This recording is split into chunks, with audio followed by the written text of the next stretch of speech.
Welcome sa ating munting YouTube channel. Please support my videos. Comment, like and subscribe po mga idolo. Maraming salamat po. Story Present, Super Devo Uling System. Kabanata 381. Puno ng demonyo. Ding! Assimilation of the Sacred Tree of Life successful. Nang marinig niya ang abiso sa kanyang isipan, dalawang sinag ng liwanag ang lumabas mula sa mga mata ni Yezuan. Gaya ng inaasahan, ang dagat ng mga baging na ito ay malamang na nilikha ng Rainbow Treasure Tree. 1,000 taong gulang na halaman lamang ang maaaring magpapahintulot kay Yezuan na ipagpalit ang Sacred Tree of Life bloodline. Matapos makisalamuha sa bloodline, naramdaman ni Yezuan ang true chi sa kanyang katawan na mabilis na gumaling. Sa isang kisap mata, ang tunay na chi na kinain ng paghuhukom ng dragon ay napunan muli. Napakalakas ng kakayahan sa pagbawi. Ito ay hindi magagapi. Nanlaki ang mga mata ni Yezuan. Ang sagradong puno ng buhay ay kilala sa kakayahan nitong makabawi. Inakala ni Yezuan na kahit naputulin niya ang kanyang braso, ito ay muling tatubo. Ngunit sa sumunod na sandali, nangyari ang inaakala niyang nangyari. Ang baging na pinutol niya sa isang bahagi ay talagang tumubo ng bagong sanga sa harapan niya. Damn it, hindi ako makakalaban ng ganito. Retreat. Nagmamadaling pumihit si Yezuan at tumakbo. Dahil ang kabilang partido ay maaaring gumaling tulad niya, natural na hindi siya makakalaban hanggang kamatayan kasama ang baging dito. Kailangan muna niyang hanapin ang pangunahing katawan. Kasabay nito, naunawaan niya ang kapalaran ng three-way team. Kabuoang pagkalipol. Kabuoang pagkalipol. At kahit na bumalik siya, malamang na hindi niya mailigtas ang mga ito. Pagkatapos ng lahat, ang mga baging ay patuloy na tumutubo mula sa lupa at umaatake sa kanya. Mula sa 1 hanggang 2 baging, pagkatapos ay sa 3, at panghuli sa 5 baging. Ang 5 baging ay hindi kapani-paniwalang matigas, at ang kanilang bilis ay nalampasan ang mga baging ng 55 Dragon Strength Wind Mantis. Kung ito ay isang normal na tao, sila ay sinaksak hanggang sa mamatay at kinaladkad. Ngunit hindi pa rin ito kayang patayin si Yezuan. Pagkatapos maasimilasyon sa Sacred Tree of Life, ang bilis ng pagbawi ng True Chi ni Yezuan ay talagang mabilis. Kaakibat ng patuloy na pagpapaikot niya sa kanyang cultivation technique, mas mabilis pa ito kaysa sa pag-inom niya ng pills. Sa sandaling ito, siya ay tulad ng isang walang hanggang motion machine. Umiwas siya at pinutol ang mga baging na nakaharang sa kanyang daraanan habang umabant siya. Sa daan, nakatagpo siya ng maraming Wind Mantises, ngunit lahat sila ay pinatay niya. Nang tumunog muli ang notification, nakalusot na siya sa 46 na Dragon Strength. Sobrang nakakatakot. Tumakbo ako ng kahit 100,000 meters. Sa bilis ng three-way team, kahit walang baging, mamamatay pa rin tayo sa lason. Pakiramdam ni Yezuan ay sobrang walang magawa. Masyadong mabagal ang takbo ng 3 partido. Ang isang bagay na maaaring magawa sa loob ng ilang segundo ay kailangang i-drag sa loob ng ilang minuto. Sabi nga, maingat silang kumilos. Sa kasamaang palad, ito ay walang silbi. Ang naghihintay sa kanila ay hindi mabilang na mga baging. Dahil umalis siya sa koponan, ang susunod na hakbang ay upang mahanap ang Rainbow Treasure Tree. Hanggat maaari siyang makakuha ng isang rainbow fruit, magagawa niyang makapasok sa antas ng 60 dragons. Ito ay magiging tulad ng pag-abot sa langit sa isang solong hangganan. Bagamat wala siyang makita sa makamandag na fog na ito, at sa kanyang paningin, 100 metro lang ang nakikita niya. Sa kabutihang palad, ito ay isang ordinaryong lugar lamang, at walang hanay ng ilusyon. Ngayon lang niya na-confirm ang location kaya dumiretso siya doon. Mas maraming baging ang lumitaw habang umuusad ang labanan. Sa sandaling ito, may 10 baging ang sabay-sabay na umaatake kay Yezuan. Kahit na ang isang eksperto na, may 60 Dragon Strength ay mahihirapang harapin sila. Sa sandaling ito, biglang nagsalubong ang mga kilay ni Yezuan. Sa wakas ay may naramdaman siyang kakaiba. Napakalaki ng bagay na ito, na umaabot sa 12 metro ang taas. Panay rin ang pag-ikot nito. Ito ay malinaw na isang buhay na bagay. Ang unang impresyon ni Yezuan dito ay para itong higanteng octopus sa malalim na dagat. Gayunpaman, mayroon itong mas maraming galami kaysa sa higanteng octopus. Ang Rainbow Treasure Tree. Ito ang unang reaksyon ni Yezuan. Mukhang nakahanap na ako ng tama. Kumislap ang mga mata ni Yezuan, at agad siyang sumugod. Nang 500 metro na lang ang layo niya sa Rainbow Treasure Tree, biglang hamina ang nakalalasong fog. Bahagyang lumaki rin ang kanyang paningin. Nang makita niyang malinaw ang Rainbow Treasure Tree, nang inig ang buong katawan niya. Paano ito naging Rainbow Treasure Tree? Anong biro? Sa ngayon, nasa harapan niya ang isang lantang itim na puno na wala kahit isang dahon. Para itong nasunog. Gayunpaman, ang itim na punong ito ay may 12-dosenang makapal na sanga na umuugoy mula sa itaas hanggang sa ibaba. Ito ay patuloy na umiikot, na nagpaparamdam kay Yezuan. Nang makita ito, naisip ni Yezuan ang hitsura ng nasusunog na mercury sulfide. Sa madaling salita, ito ay ang serpiente ni Paraon. Demonic tree, ito ay isang demonic tree. Nakilala ito ni Yezuan. Narinig na niya ito noon pa. Ang isang demonic tree ay isang kakaibang nilalang. Kahit na ito ay isang halaman, ito ay tulad ng isang banal na hayop. Sa madaling salita, ang demonic tree na ito ay isa ring uri ng banal na hayop. Wala lang itong kaluluwang banal na hayop. Whoosh! Whoosh! Whoosh! Nang lumitaw si Yezuan, ang demonic tree na ito ay pinilipat ang mga sanga nito at sinaksak si Yezuan. Sa pagkakataong ito, kailangang harapin ni Yezuan ang 12-dosenang mga baging at sanga na may 55 dragon power. Buti na lang at nakipag-fuse na siya sa bloodline ng Sacred Tree of Life. Mabilis na nakabawi ang kanyang panloob na chi, na nagpapahintulot sa kanya na patuloy na gamitin ang paghuhukom ng dragon para hatiin ang mga baging na ito sa kalahati. Gayunpaman, ang demonic tree na ito ay mayroon ding napakalakas na kakayahan sa pagbawi.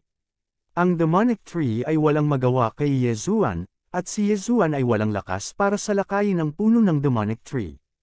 Ang dalawang panig ay nasa isang deadlock. Damn, anong nangyari sa Rainbow Treasure Tree? Bakit napakalakas nitong nakakadiri demonic tree? Si Yezuan ay medyo walang magawa, pero sa sumunod na sandali, biglang nagbago ang ekspresyon niya. Ito ay dahil sa pakiramdam niya na medyo tumaas ang bilis ng pag-atake ng nakasusuklam na demonic tree na ito. Bukod dito, maging ang mga depensa ng mga baging at sanga ay naging mas malakas. Bakit ganito? Hindi kaya sinira ng demonic tree na ito ang lahat ng team ng tatlong panig. Nang inag ang puso ni Yezuan. Kung iyon ang kaso, kung gayon sila ay nasa problema. Sa sandaling ito, hindi makapagdesisyon si Yezuan. Maaari pa rin niyang gamitin ang Beast King's Rampage sa huling pagkakataon para patayin ang demonic tree na ito. Gayunpaman, hindi niya magagarantiya na ang demonic tree na ito ay na-mutate mula sa Rainbow Treasure Tree. At saka, paano kung may panganib sa ibaba? Habang siya ay nag-iisip, isang figure ang biglang dumapo sa puno ng demonic tree. Your Excellency, please stop. Isang pamilyar na boses ang umalangaw. Pagkatapos, ang mga baging at sanga ay tumigil sa paggalaw. Nagulat si Yezuan at nakita niya ang isang lalaking nakaputi na nakatayo sa trunk. Ang lalaking nakamaskara ang nakasakay sa puting crane. Ikaw ba? Napasigaw si Yezuan sa gulat. Sa wakas ay nagpakita na ang misteryosong lalaking ito. Nakamaskara, pa ang misteryosong lalaki. Nang makita niyang nakilala siya ni Yezuan, tumanggaw siya at sinabing, "Tama, ako ito." Kinaikit ni Yezuan ang kanyang mga mata. Ang mga mapa ng balat ng hayop na iyon ay gawa ng misteryosong lalaking ito. Ngunit ang misteryosong lalaking ito ay talagang makakatayo sa puno ng demonic tree. Ito ay lubhang kakaiba. Ang mga pagdududa ni Yezuan ay halos nalutas na. Tumingin siya sa misteryosong lalaki at malamig na sinabi, "Lahat ng ito ay bitag mo, tama." "Tama na yan." Direktang inamin ng lalaking nakamaskara, "Lahat ng ito ay plano ko. Sa ngayon, natatakot ako na ikaw lang at ako ang nabubuhay sa ikatlong palapag." Kabanata 382. Nagpapalamig na Wind Mantis King. Tulad ng inaasahan, nadurog ang puso ni Yezuan. Tila nawasak ang alyansa ng tatlong partido, kasama na si XCU. Ginawa mo ito para maabsorb ang kanilang mga bangkay. Kinaikit ni Yezuan ang kanyang mga mata. "Oo, gusto ko ng mga bangkay ng tao." Tumango ang misteryosong tao. "Nang matuklasan ko ito, malapit nang magwakas ang buhay nito. Nagkataon lang na natanggap ko ang pamana ng Precious Tree Sect mula sa 1,000 taon na ang nakalilipas." Kaya naman, ginamit ko ang mga bangkay ng tao upang alagaan ito upang maging puno ng demonyo na kumakain ng asensya ng tao. Ang pamana ng Precious Tree Sect. Nanliit ang mga mata ni Yezuan. Ang taong ito ay talagang konektado sa Precious Tree Sect. Yung rainbow fruit, bulong ni Yezuan. Isang himala na nakaligtas ito ng 1,000 taon. Paano ito mamumangga? Ngumisi ang misteryosong lalaki. Pagkatapos ng maikling paghinto, sinabi niya, gayunpaman, kung sumisipsip ito ng sapat na asensya ng dugo ng tao, maaari pa rin itong magbunga. Noong una, gusto kong patayin ang mga taong ito, ngunit hindi ko inaasahan na may mangyayaring hindi inaasahang pangyayari. Anak, bibigyan kita ng pagkakataon. Hanggat nagpapasakop ka sa akin, ibibigay ko sa iyo ang pangalawang bunga na ibinubunga ng puno ng demonyo. Paano naman? Panipi, isumite, malamig na bamantong hininga si Yezuan. Huwag mong isipin ang tungkol sa pagsusumit sa isang tao. Gayunpaman, nakatuon siya sa isa pang mahalagang punto sa mga salita ng misteryosong lalaki. Ang pangalawang prutas, nangangahulugan ito na ang unang bunga ay pag-aari ng misteryosong lalaki. Hulaan niya sa kanyang puso, gaano kalakas ang misteryosong lalaking ito. Dahil iyon ang kaso, bakit hindi mo gawin ito sa iyong sarili? Kinaikit ni Yezuan ang kanyang mga mata. Mayroon lang akong 50 dragon ng lakas, kaya maaari ko lamang silang akitin at hayaan ang puno ng demonyo na gawin ang trabaho. Walang itinago ang misteryosong lalaki, na para bang tagumpay ang nakikita. 50 dragon ng lakas, ha? Kinaikit ni Yezuan ang kanyang mga mata. Hindi niya akalain na ang antas ng cultivation ng misteryosong lalaki ay 4 na dragon lamang na mas mataas kaysa sa kanya. Sa tansya niya, kaya niyang patayin agad ang misteryosong lalaki kahit hindi ginagamit ang Beast King's Rampage. Siyempre, iyon ay kung hindi nakialam ang puno ng demonyo. Anak, alam ko kung ano ang iniisip mo. Hindi mo ako mapapatay, dahil higit pa sa mga demonyo ang naririto. Biglang sumigaw ang misteryosong lalaki, lumabas ka. Ano? Ang kanyang mga aksyon ay nagpang-inig sa puso ni Yezuan. May ibang katulong kaya ang misteryosong lalaki. Sa sandaling ito, ang puno ng demonyo ay biglang pumihit ng marahas, at pagkatapos ay lumitaw ang isang bitek sa puno nito. Nang makita ni Yezuan ang figure na naglalakad palabas ng Demon Tree, nagulat din siya. Yin Wind Mantis. Ang Yin Wind Mantis na ito ay iba sa mga nakita niya noon. Hindi lang kakaibang purplish red ang buong katawan nito, mas matangkad din ito at mas malaki. Ito ang Yin Wind Mantis King na, kasama ng Tree Demon. Ang lakas nito ay umabot na sa 65 dragon power. Sa paligid nito, hindi ka makakatakas, pagmamalaki ng misteryosong lalaki. Siya ang nag-arte sa Rainbow Treasure Tree bilang isang Tree Demon, at itong Yin Wind Mantis King ay lumaki sa pamamagitan ng pag-asa sa Tree Demon. Sa makatuwid, hindi niya direktang mautusan ang Yin Wind Mantis King. Kung ganoon, gusto mo akong magpasakop sa iyo para matulungan kitang mangolekta ng mga bangkay, di ba? Kung ganoon nga, bakit hindi mo ilabas? Gulat na tanong ni Yezuan. Hindi, ang Chilling Wind Mantis King ay kasama ng Tree Demon. Hindi ito masyadong malayo, umiling ang misteryosong lalaki. Ganun ba? Kinaikit ni Yezuan ang kanyang mga mata at sinabing, paano kung hindi ako sumuko sa iyo? Ngumisi ang misteryosong lalaki at sinabing, mayroon akong 100 paraan para masigurado na hindi ka makakaligtas. Gusto kong salakayin ang mga nag-aakalang may mga natatanging kakayahan sila. Tandaan, teritoryo ko ito. So ano, sa tingin mo ba ang Tree Demon lang at itong Yin Wind Mantis King lang ang maaaring magdulot ng banta sa akin?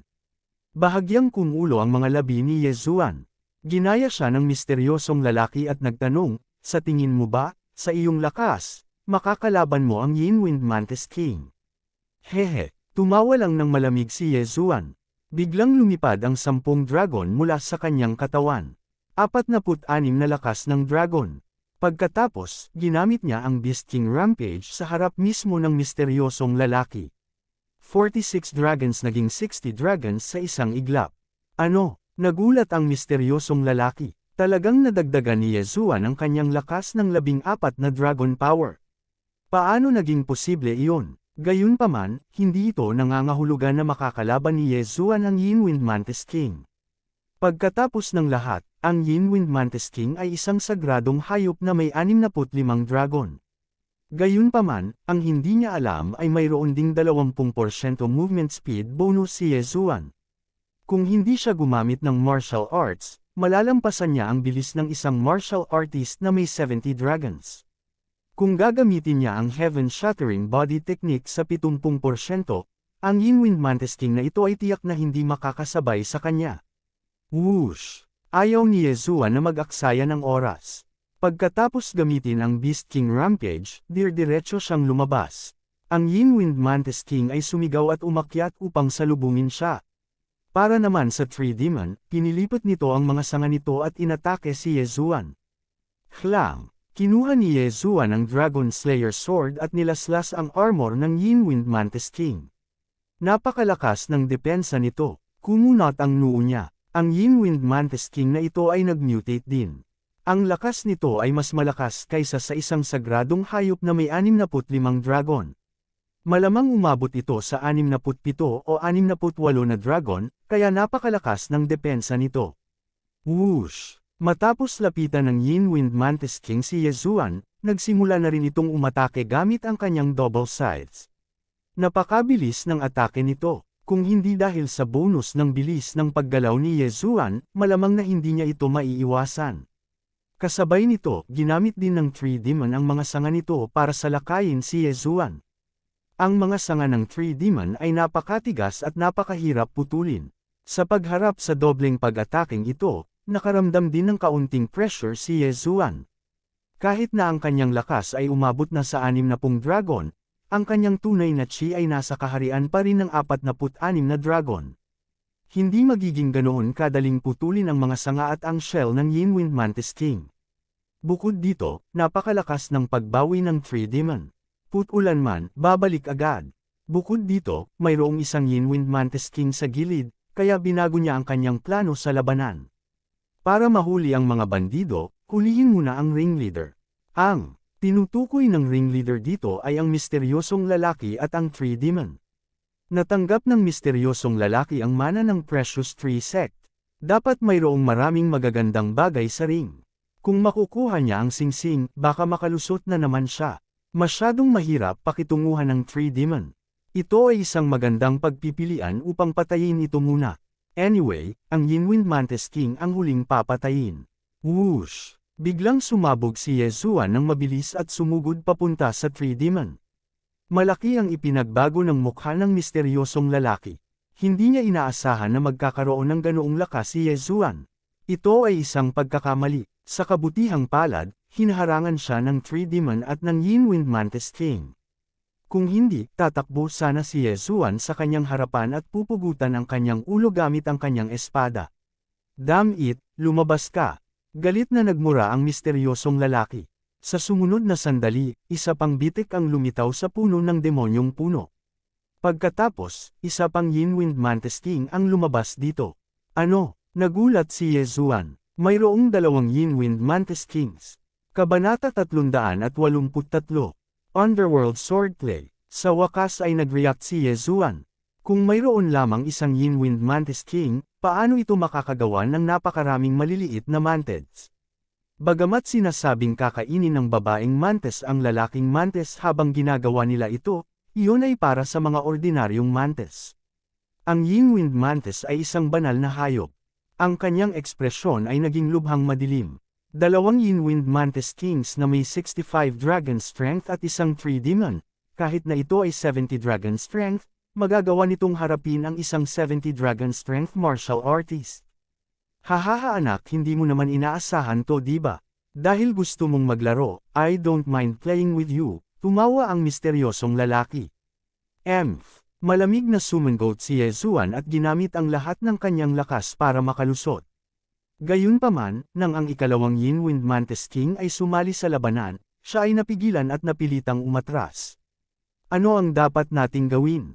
Mabilis niyang naisip sa kanyang isipan. Sa gayong mga kalagayan, wala na siyang mga katulong. Sa 30 dragon strength, ipapadala niya ang kanyang sarili sa kanyang kamatayan.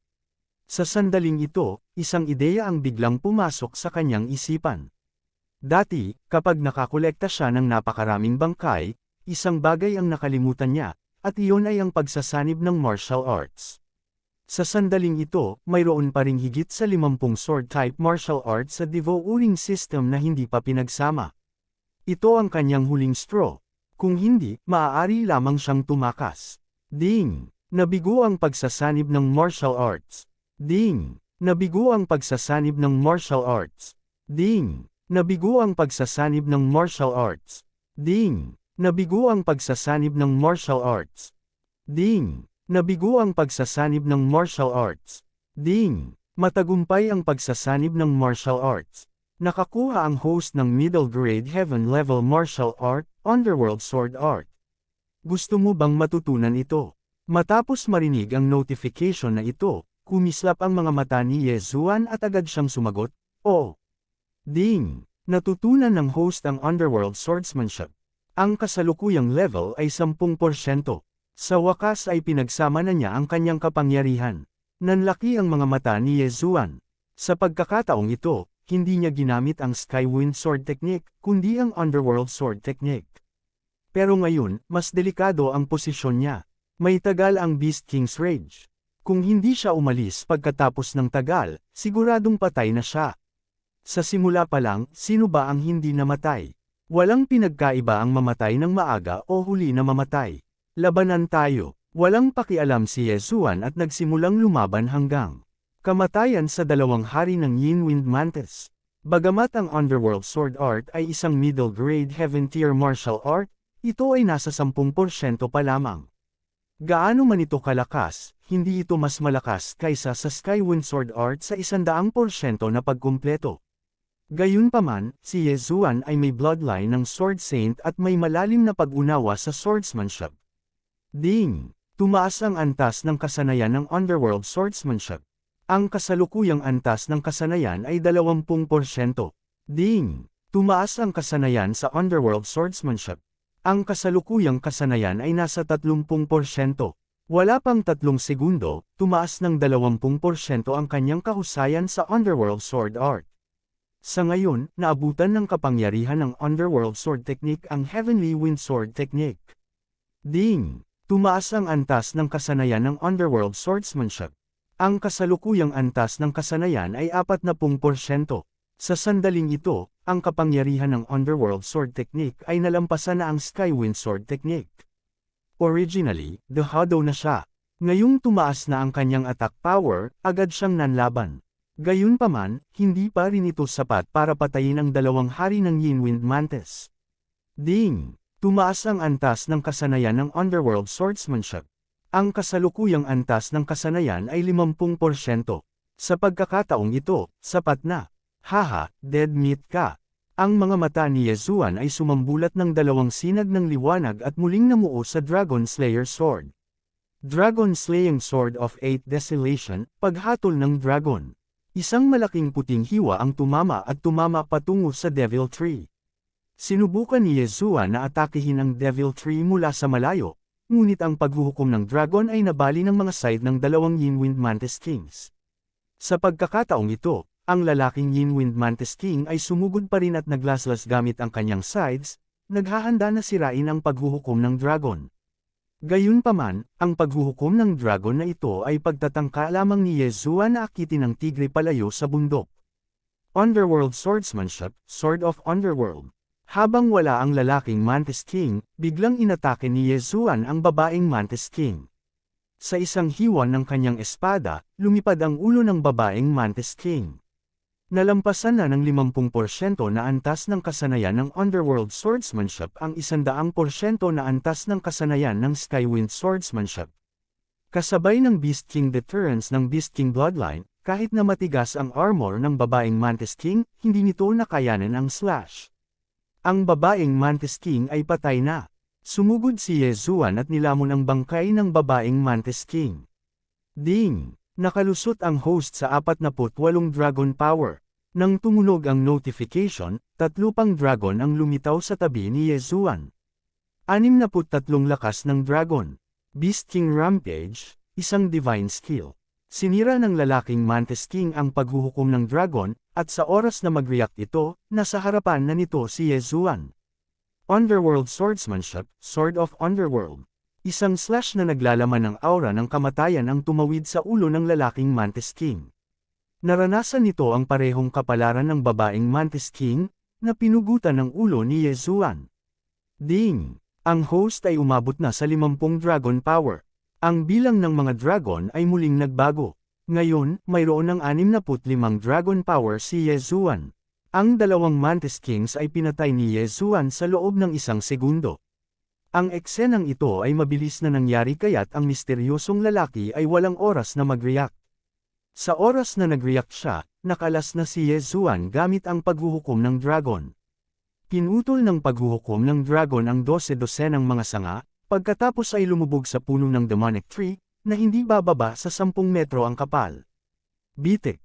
Ang puno ng demonic tree ay pinutol sa kalahati sa baywang. Pagkatapos ay nahulog pabalik.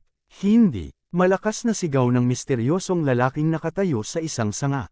Ang demonic tree na ito ay isang bagay na pinaghirapan niyang linangin. Konti na lang, at makakapag-condense na siya ng prutas kung nakakuha lang siya ng ilang bangkay ng tao. Nang makaramdam siya ng sakit, isang figure ang lumipad. Isang kislap ng malamig na liwanag lamang ang kanyang nakita, at pagkatapos ay nakita na niya ang sarili niyang katawan. Tulad ng dalawang Mantis Kings, naputol ang ulo nito. Flop! Bumagsak ang kanyang ulo sa lupa, at puno ng hinanakit ang kanyang mga mata. Hindi niya akalain na siya, na kayang kontrolin ang dalawang hari ng Yin Wind Mantis, ay mamamatay sa kamay ni Yezuan. Sa katunayan, nang ang huling Dragon's Judgment ay naputol, ang tagal ng Beast King's Rampage ay lumipas na. Gayunpaman, ang parehong Yin Wind Mantis Kings ay patay na, kaya ang labanan na ito ay isang foregone conclusion. Emph, how dare you be so arrogant in front of me with only 50 dragon power? You're courting death. Malamig na sumangot si Yezuan at tinanggal ang maskara ng misteryosong lalaki. Isang mukha iyon na hindi pa niya nakita. Gayunpaman, ang edad ng misteryosong lalaking ito ay lampas sa kanyang inaasahan. Sa tansya niya, ang taong ito ay nasa 25 taong gulang. Na-curious lang siya. Ngayong nakita na niya ang totoong mukha ng misteryosong lalaki, hindi na niya ito inisip. Tumalikod siya at iniligpit ang yin at yang ring ng misteryosong lalaki. Nang lumingon siya upang tingnan ang demonic tree, nalaman niyang ang pinutol na demonic tree ay nagsimulang malanta ng mabilis, pagkatapos ay naging isang makapal na layer ng abo. Sayang, kung lalamunan ko ito ay nagkakahalaga ng maraming puntos ng karanasan. Walang magawang umiling si Yezuan. Sinimulan niyang suriin ang yin at yang ring ng misteryosong lalaki, at nalaman niya na talagang maraming magagandang bagay sa loob. Karamihan sa kanila ay kayamanan ng langit at lupa. Kasabay nito, mayroong isang tumpok ng mga libro sa paglilinang ng mga kayamanan ng langit at lupa sa Precious Tree Sect. Hindi interesado si Yezuan dito, ngunit itinala pa rin niya ito sa sistema ng paglamon. Ding, ang host ay nakalusot sa 52 dragon power. Kabanata 384. Maling tao ang nakuha niya. Ding! Nakalusot ang host sa 52 Dragon's Power. Matapos lamunin ang lahat sa loob, muling tumaas ang lakas ni Yezuan. Bagamat walang rainbow fruit na makapagbibigay daan sa isa na makalusot sa 60 Dragon Power, ang ani ni Yezuan sa pagkakataong ito ay medyo maganda. Kailangang malaman ng isa na nang dumating siya, wala pa siyang 30 dragon. Ngayon, sa wakas natapos na ang usapin. Saglit na pinagmasdan ni Yezuan ang kanyang paligid bago mabilis na umalis. Gayunpaman, hindi siya umalis sa ikatlong antas. Sa halip, tumakbo siya sa paligid sa makamandag na ulap. Sa fog na ito, mayroon pa ring Yin Wind Mantises. Sa sandaling ito, naramdaman ni Yezuan na may mali. Tumingin siya sa ibaba at napagtanto na ang mga baging sa ilalim ng kanyang mga paa ay nagsisimula ng matuyo. Wei Zhenchen. Dali-dali niyang tinawag si Wei Zhenchen. Boom! Ang buong dagat ng mga baging ay naging abo at gumuho. Sa kabutihang palad, mabilis na nag-react si Yezuan at umupo sa likod ni Wei Zhenchen. Kaya ganyan. Ang makamandag na fog na ito ay ibinubuga ng tambak ng mga makamandag na kayamanan sa langit. Sumakay si Yezuan sa Megatron at mabilis na bumaba. Sa ibaba, mayroong hindi mabilang na mga kalansay ng mga tao at mga bangkay ng Sinister Wind Mantises, pati na rin ang maraming Cosmos Rings at mga makamandag na halamang gamot. Si Yezuan ay tumalon muli mula sa likod ni Wei Zhenchen. Dati, hindi siya nang ahas na kolektahin ang mga makamandag na halaman na ito. Ngayong sumanib na siya sa bloodline ng Sacred Tree of Life, hindi na siya natakot. Kaagad, sinimulan niyang kolektahin ang heavenly materials at earthly treasures at interspatial rings. Tungkol naman sa mga Yin-Wind Mantises na nabubuhay pa, isa-isa lang niyang pinatay ang mga ito. Hindi pa bumababa ang hamog, kaya kinuha niya ang pagkakataong ito upang galugarin ang buong ikatlong palapag. Kasabay nito, natuklasan din niya ang mga bangkay ng 3 miyembro ng alyansa ng sekta, na natural na kasama ang pamilya Exi. Sayang naman, nawala na ang ganyang kagandahan. Walang magawang umiling si Yezuan. Pagkatapos magwalas sa ikatlong palapag, bumalik siya sa ikalawang palapag. Marami pa ring makamandag na halaman sa ikalawang palapag, kaya namasyal muna siya saglit bago bumalik sa unang palapag. Ang mga likas na kayamanan ng unang antas ay halos ganap na nawalis. Pagkatapos ng lahat, maraming tao ang umatras sa harap ng makamandag na fog ng ikalawang antas at bumalik sa lupain. Nang kainin ni Yezuan ang lahat ng mga bagay na ito, nakapasok siya sa 55 dragon power. Sa 4 na malalaking puwersa sa lugar na ito, ang pinakamalakas ay 54 na dragon lamang, at nalampasan na niya iyon. Mukhang hindi na ako makakatagal dito. Kailangan kong pumunta sa mas maunlad na lugar. Napaisip si Yezuan sa kanyang sarili. Ngayon, naunawaan na rin niya ang geographical na istruktura ng Bloodstone Continent. Siya ay kasalukuyang nasa Luoxia region, na nasa ilalim ng jurisdiction ng Battle King Hall. Ang rehiyon ng Luoxia ay nahahati sa hindi mabilang na mga teritoryo. Ang kanyang kasalukuyang teritoryo ay napakaliit, at hindi ito maaaring ituring na isang mababang antas na teritoryo. Pagkatapos ng lahat, mayroong isang eksperto sa spirit realm sa isang mababang antas na teritoryo. Gayunpaman, nang bumalik siya sa lupain, natuklasan niyang may iba pang tao rito. Gayunpaman, naramdaman niyang may mali dahil nakita niya ang ilang tao na tila nagtatanong sa iba. Labas na sila, may lumabas, may biglang sumigaw. Lumingon ang lahat upang tumingin at nakita si Yezuan, ang kakaibang lalaking nakasuot ng puti na nakasuot ng maskara. Master, siya iyon. Sa pagkakataong ito, may biglang tumuro sa kanya at sumigaw. Oh, isang elder ang lumingon para tingnan si Yezuan nang may pagtataka. Ikaw ang pumatay sa alagad ko. Ang iyong alagad. Napalingon si Yezuan na may pagtataka, iniisip kong napagkamalan ba siya ng iba. Nagpatuloy ang kabataang tumuro sa kanya ngayon, guro, siya ang naglagay ng bitag at pumatay kay junior brother, na nagnakaw ng pamana ng Precious Tree Sect na orihinal na pag-aari natin. Sigurado na ngayon si Yezuan na napagkamalan siyang iba. Ito ay dahil nakasuot pa rin siya ng maskara. Nakamaskara din ang misteryosong tao at nakasuot ng puti, at halos kasing tangkad niya. Bastard, how dare you kill my disciple? I'm going to capture you and let you experience the feeling of being cut into 1,000 pieces. Ang matanda ay umungal ng malakas at mabilis na humakbang patungo kay Yezuan. 65 na mga dragon. Ang elder na ito ay talagang eksperto sa 65 dragon. Ang mga mata ni Yezuan ay malapit nang lumabas sa kanilang mga socket. Malinaw na ang elder na ito ay talagang isang lokal at nanggaling sa ibang teritoryo. Sa oras na ito, pinag-iisipan din niya ang mga bagay-bagay. Ang misteryosong tao ay dapat nakapatay ng isang tao at ninakaw ang pamana ng Precious Tree Sect. Narinig niya siguro ang nangyayari dito at nagmamadaling pumunta. Ang mas nagkataon pa ay napagkamalan niyang siya ang misteryosong taong namatay. Bagamat gustong magpaliwanag ni Yezuan, masyadong mabilis ang elder at hindi siya binigyan ng pagkakataong magsalita. Nasa harap niya ito sa isang kisap mata. Ang elder na ito ay may 65 dragons ng lakas, kapareho ng 2 Yin-Wind Mantis Kings. Gayunpaman, ang kanyang lakas ay ganap na higit sa 2 hari ng Mantis. Ang casual na suntok ng matanda ay naglalaman ng walang kapantay na lakas. Kung ang suntok na ito ay damapo sa ulo ni Yezuan, masisira nito ang utak ni Yezuan. Gayunpaman, hindi siya papayagan ni Yezuan na maging masyadong mapangahas.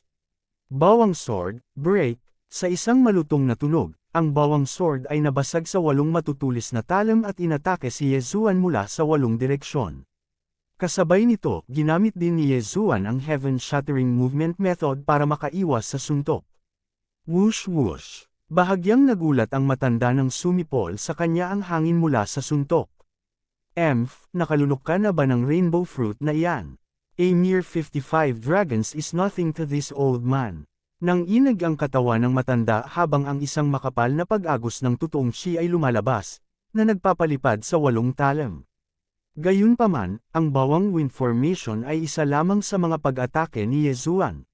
Sa sandaling ito, naglabas na si Yezuan ng mababang ranggo na celestial na sandata. Nagsimulang kumalat ang isang aura ng kamatayan. Si Yezuan ay tumaga sa sobrang bilis. Para bang bumagsak ang bundok Tai, na nagbibigay ng pakiramdam ng pang-aapi sa matanda. Muling nakaramdam ng hindi makapaniwala ang matanda. Napakabihirang para sa isang cultivator na may 55 dragon na lakas na makapagsanay ng isang paraan ng espada sa ganoong antas. Gayunpaman, hindi siya dapat gawing trifle. Klang! Ang matanda ay naglabas ng mahabang espada at hinarang ang tadtad. Pagkatapos, ginamit niya ang kanyang tunay na chi para itulak ang mahabang espada ni Yezuan palayo at gumanti ng pag-atake. Ang kanyang pag-atake ay hindi mas mahina kaysa kay Yezuan. 100% mastery. Nag-react kaagad si Yezuan.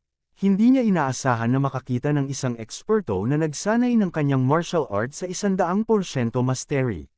Gayunpaman, hindi siya natakot. Bawang sword, magtipon. Binuo niyang muli ang bawang sword. Ang mga diskarte sa opens iba at paggalaw ng kanyang kalaban ay pare-pareho sa kanya. Sa makatuwid, kung gusto niyang manalo, kailangan niyang gamitin ang bawang sword.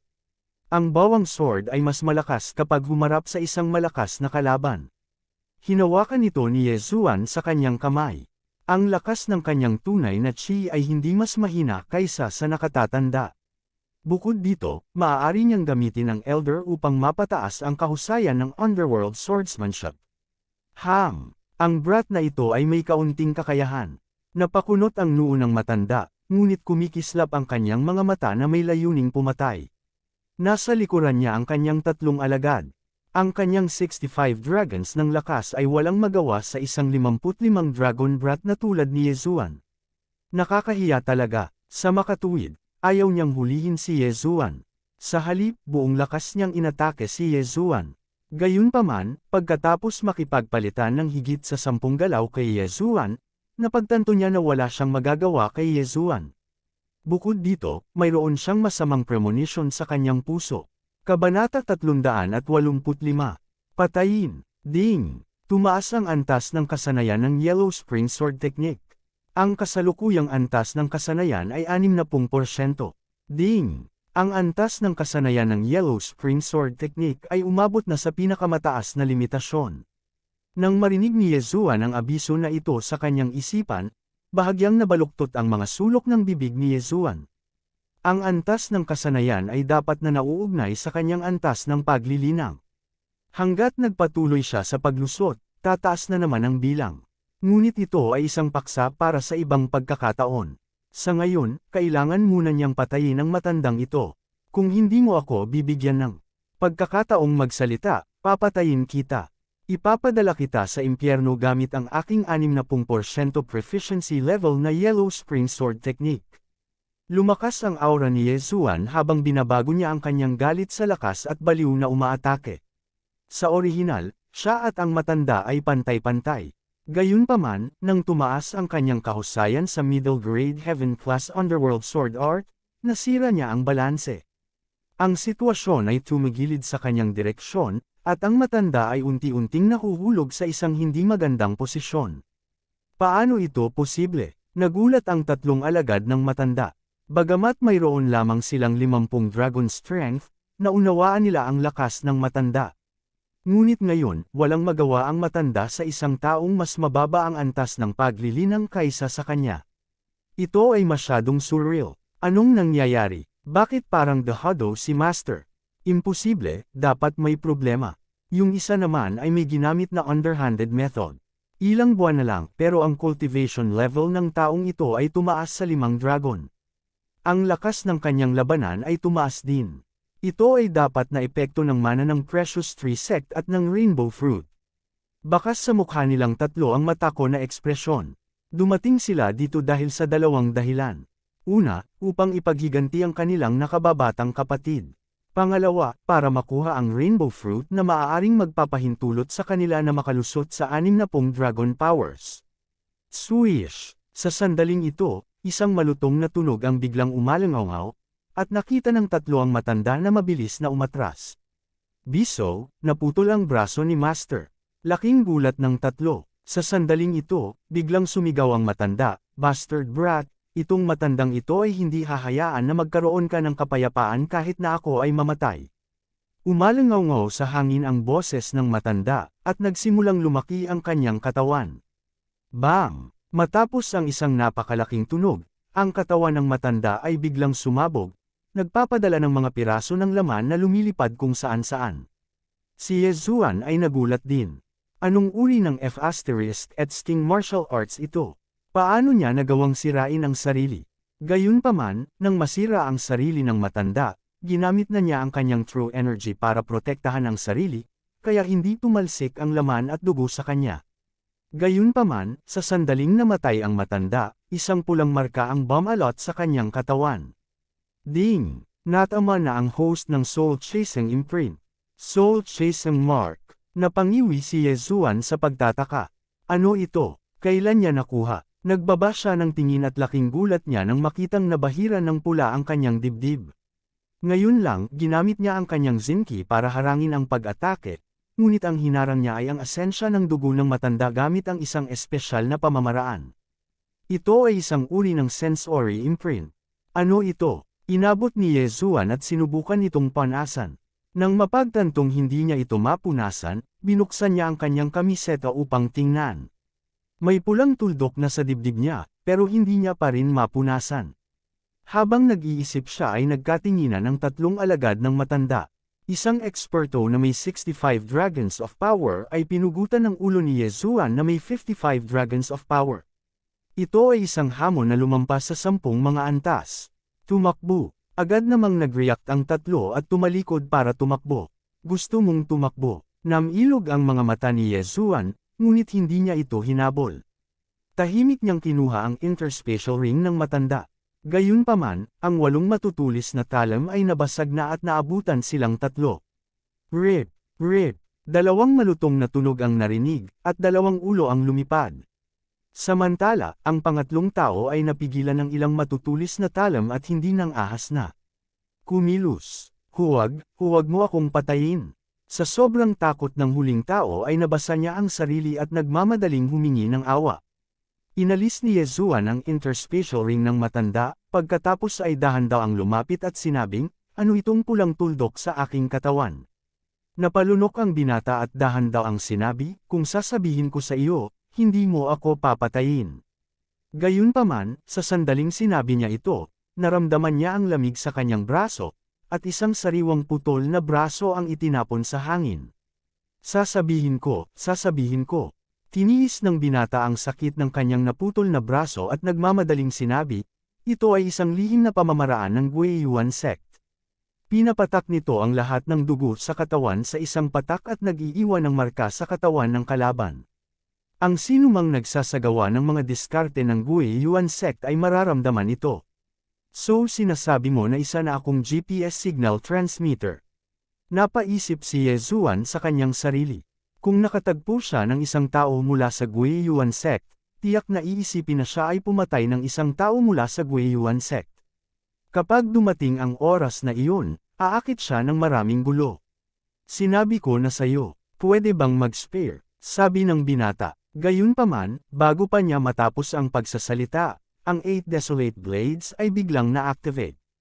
Pagkatapos, isa pang ulo ang itinapon sa hangin. Sa pagharap sa isang kaaway, hindi magpapakita ng awa si Yezuan. Kung hahayaan niyang bumalik ang tigre sa bundok, mas magdudulot lang ito ng problema sa kanya. Pagkatapos, iniligpit niya ang mga interspatial ring ng 3 tao. Ding! Ang host ay nakalusot sa 58 Dragons of Power. Medyo mayaman ang matanda at ang 3 tao. Pinayagan siya nitong tumalon mula 55 Dragons of Power hanggang 58 Dragons of Power. Sa sandaling ito, kung mabubuhay na muli ang matanda, malamang na siya ay papatayin ni Yezuan sa isang iglap. Sa sandaling ito, napansin ni Yezuan na mayroong higit sa 10 mandirigma mula sa pamilya na nahuli ng matanda at ng 3 pa para sa interogasyon. Sir, mangyaring iligtas ang aming buhay. Nanguna ang pinuno ng mga mandirigma at lumuhod. Pagkatapos, lahat ng iba ay lumuhod. Kahit na si Yezuan ay nakapatay ng maraming tao, hindi ito hanggang sa pumatay ng mga inosenteng tao. Bukod dito, ang mga taong ito ay wala sa mataas na antas, kaya siya ay tamad na gumawa ng isang hakbang. Ibigay mo ang iyong interspatial rings at ililigtas ko ang iyong buhay. Ang malamig na boses ni Yezuan ay nahulog sa pandinig ng lahat. Oo, oo, oo. Kaagad, hinubad ng grupong ito ng mga tao ang kanilang interspatial rings. Pagkatapos, ibinigay sila ng pinuno ng mga mandirigma kay Yezuan. Naiintindihan din nila na gusto sila ni Yezuan na umalis. Kung hindi, matagal na silang naging bangkay. Kahit na ang isang eksperto na may 65 Dragons of Power ay namatay sa kamay ni Yezuan. Kung gusto ni Yezuan na patayin sila, ito ay isang piraso ng cake. Matapos mapanatili ang interspatial rings, mabilis na umalis si Yezuan at nawala sa harap ng grupong ito ng mga tao. Phew! Nakahinga ng maluwag ang grupong ito ng mga tao. Bagamat wala silang pera, napakahirap ng panatilihin ang kanilang buhay. Tuldok, tuldok, tuldok. Pagkatapos umalis, tinawag ni Yezuan si Wei Zhenchen at pumunta sa isang tahimik na lugar. Maraming ore sa interspatial ring ng matandang lalaki. Kasama ang heaven artifacts na kanyang nakolekta, nagkaroon ng pagkakataon si Wei Zhenchen na kumain ng masarap na pagkain. Sa pagkakataong ito ay isang malapit na tawag, ngunit naubos ko ang aking huling Beast King Rampage. Susunod, kailangan kong pumunta at kumuha ng ilang mga bangkay ng mga sagradong hayop ng 60 dragons. Napaisip si Yezuan sa kanyang sarili. Ang Beast King Rampage ang kanyang pinakadakilang trump card. Sa mundong ito kung saan nakatago ang panganib sa lahat ng dako, kailangan niyang magkaroon ng trump card na magagamit niya sa lahat ng oras. Sa pagkakataong ito, nagpahinga siya ng 3 buong araw. Kabanata 386. Anong malas? Ang kanyang heaven shattering method ay bahagyang bumuti sa 3 araw na ito, na umabot sa 80%.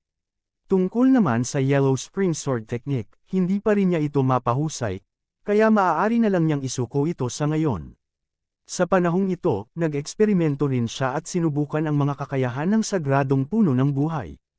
Sa katunayan, ang sagradong puno ng buhay ay nagtataglay ng walang kapantay na mga kakayahan sa pagbawi. Pinatigas niya ang kanyang puso at pinutol ang kanyang kaliwang braso. Kaagad pagkatapos, nakita niya ang naputol na braso na nagsimulang lumiit at naging puddle ng dugo.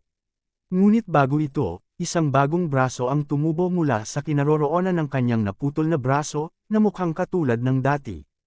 Ang sagradong puno ng buhay ay talagang kamangha-mangha. Inaasahan ito ni Yezuan. Kung ang isang top-rank bloodline ay napakalakas na, gaano kalakas ang isang divine-rank bloodline? Para naman sa soul-chasing seal, hindi ito pinansin ni Yezuan. Sa tansya niya, hanggat umabot siya sa 65 dragon ng lakas, dapat niyang maalis ito. Pagkalipas ng 3 araw, umalis siya sa Wei Zhenchen, na lumaki hanggang 50 dragon ng lakas.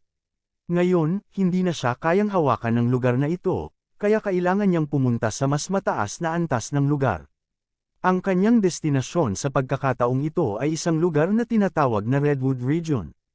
Ang teritoryong ito ay halos hindi maituturing na isang mababang antas ng teritoryo dahil ang Panginoon nito ay isang dalubhasa sa larangan ng espiritu. Ang bilis ni Wei Zhenchen ay tumaas ng husto pagkatapos na makalusot sa 50 dragon ng lakas. Dumating si Yezuan sa Redwood Region sa loob lamang ng 2 araw. 2 araw na pagmamadali ay naging sanhi ng pagnipis ng bibig ni Yezuan. Pinahinto niya si Wei Zhenchen sa labas ng lungsod, pagkatapos ay naghanda na pumasok sa lungsod upang kumain ng masarap na pagkain at asikasuhin ang ilang mga bagay sa daan. Ang gusto niyang gawin ngayon ay maghanap ng auction house at ipasa ang paraan ng Precious Tree Sect sa paglinang ng mga makamundong kayamanan. Kahit na ang pinakamasamang sekta sa rehiyon ng Redwood ay mas malakas kaysa sa Precious Tree Sect, ngunit hindi yun nangangahulugan na walang nagnanais ng mga pamamaraan ng sekta. Sa katunayan, maaari silang magbayad ng mataas na presyo. Pagkatapos ng lahat, ito ay isang lupain ng mahusay na mga talento. Kung nakuha ito ng isang malaking sekta, maaari silang magpatubo ng isang spirit tree na mas mahusay pa kaysa sa Rainbow Treasure Tree. Siyempre, gusto rin niyang bumili ng ilang sagradong bangkay ng hayop na may 60 dragon na lakas. Pumasok si Yezuan sa lungsod na tinatawag na Devil Ape City. Ang Demon Ape ay isang napakalakas na Saint Beast na may lakas na 70 dragon powers. Ang Panginoon ng lungsod ng Devil Ape City ay nilinang ang isang pamamaraan na nagpapahintulot sa kanya na pansamantalang mag-transform sa isang Devil Ape. Pumasok si Yezuan. Pagkatapos magtanong-tanong, nakahanap siya ng magandang restaurant at naghanda ng masarap na pagkain. Ang restaurant ay isang magandang lugar upang marinig ang maraming bagay. Sa pagkakataong ito, narinig ni Yezuan ang tungkol sa Undying Sword God. Ang Undying Sword God ay sinubukan ng Sword God Pagoda ng higit sa 1,000 beses, ngunit hindi siya nagtagumpay. Higit pa rito, ang Undying Sword God ay nasugatan ng husto sa pagkakataong ito, kaya dapat siyang makapagpahinga sandali. Hindi ito isinapuso ni Yezuan dahil napakalayo niya sa Undying Sword God. Ang Undying Sword God ay isang dalubhasa na nalampasan ng 4 na kaharian ng espiritu. Narating na niya ang Nihility God Realm. Para kay Yezuan, hindi pa niya naabot ang Spirit Realm. Ang ganitong bagay, mas mabuting makinig na lang. Nang ihain ang mga pagkain, si Yezuan ay parang gutom na tigre at nagsimulang kumain na parang baliw. Gayunpaman, nang nasa kalagitnaan na siya ng kanyang pagkain, isang boses ang biglang umalangaw-ngaw. Young Masters, sa ganitong paraan pakiusap. Inakay silang dalawa ng waiter sa itaas. Senior Kuya, saan nagpunta ang mga matatanda? Nagpunta ang mga matatanda upang hanapin ang City Lord ng Devil Ape City. Malapit na silang makarating dito. Panginoon ng lungsod. Paano nakikilala ng mga matatanda ang Panginoon ng lungsod? Panipi, kalokohan, ang City Lord ng Devil Ape City ay dating elder ng ating Guiyuan sect. Sa tingin mo saan tayo kumukuha ng lahat ng ating cultivation resources? Kaya ganyan, nagkwentuhan ang dalawang binata na nakaputing damit habang paakyat sila ng hagdan. Kasabay nito, nang marinig ni Yezuan ang pag-uusap ng dalawa, hindi mapigilan ng kanyang chopsticks. Sekta ng Guiyuan. Ang elder na pinatay niya sa plantasyon ng Precious Tree Sect ay miyembro ng Guiyuan Sect. Damn, my luck is too bad. Ang Guiyuan Sect ay talagang itinatag sa Redwood Territory. Napaisip si Yezuan sa kanyang sarili. Sa pagkakataong ito ay umakyat na silang dalawa. Biglang sumimangot ang binata na nangunguna at tumingin ng diretsyo kay Yezuan. Sa simula pa lang ay may kakaiba na siyang nararamdaman sa kanyang puso. Ngayong nakita niya si Yezuan, dalawang sinag ng liwanag ang lumabas mula sa kanyang mga mata. Senior brother, ang pakiramdam na ito, maaaring ito ay ang soul chasing mark. Nagtatakang tanong ng junior brother ng leading youth. Malamig ang mukha ng nangungunang kabataan. Ito ang unang beses na na-encounter niya ang soul-chasing mark, kaya hindi agad siya nakariyak.